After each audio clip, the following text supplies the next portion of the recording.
Assalamualaikum. Hi, my name is Muhammad Badrul Amin bin Muhammad Shukri. I am 12 years old. I am from Sekolah Kebangsaan Seri Siti Jaya, Johor. The title of my story is In the Time of COVID-19.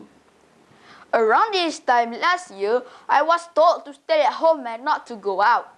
Days went by so slowly when I could only stare out of the window.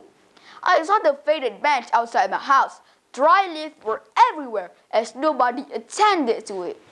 I asked my mom if I could go out and play, but she told me that it was the best for us to stay inside together.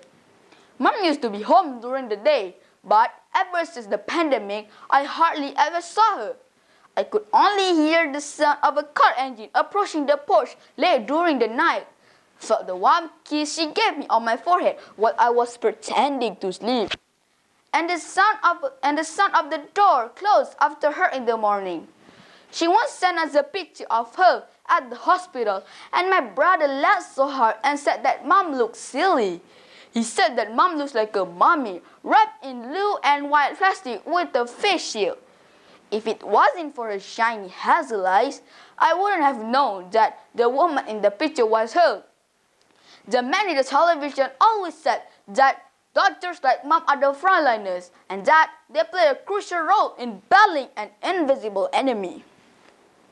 During the lockdown, Dad led our prayers to us from God to always protect Mom and give us strength to give her best in helping people. Sometimes we could hear him crying in his prayer, saying that he was worried about the love of his life. For someone who doesn't cry in front of his children, that tear surely meant something meaningful. One day, I asked my dad, "Dad, I'm bored. Why am I not going to school? Instead of just staying here, why don't we go for a trip? We can go to desert just like last time. Or better yet, we can go back to Kelantan. I want to meet up to Nenek." Dad's face grew solemn. He said, "There are things that I want you to know, Aris bin Azwan." One thing about my dad, he rarely used my full name to address me, so I know that Dad was serious. "Son, the purpose of the lockdown is to quarantine ourselves from people who might be infected by the virus out there.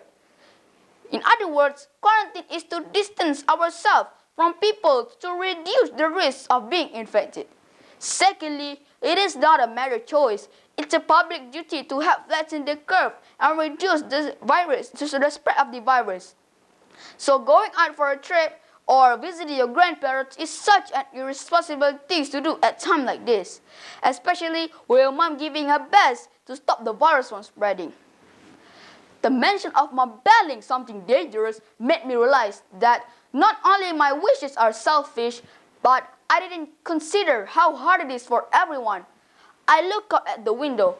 If it was meant for a faded bench or untied fallen leaf for Mom and everyone else to be safe, I wouldn't mind. Now that year has gone by, many things will happen. Scientists have learned how the virus spread and they developed some vaccine. Many people were cured, but many people also sadly lost their life. I remember the hardest part seeing Mom going out for work, wondering if she come back home sick. Luckily for us, Mom never gets sick. Mom and Dad try their best to keep us all safe. They keep reminding us to follow the rules of social distancing, how to sanitize ourselves, and so much more. It has become a routine in the household. Thanks to people like Mom who help others and Dad who keep his family safe. Finally, we won the battle of COVID-19 and the pandemic ended. Thank you. Don't forget to wash your hands, stay home. Assalamualaikum. Bye.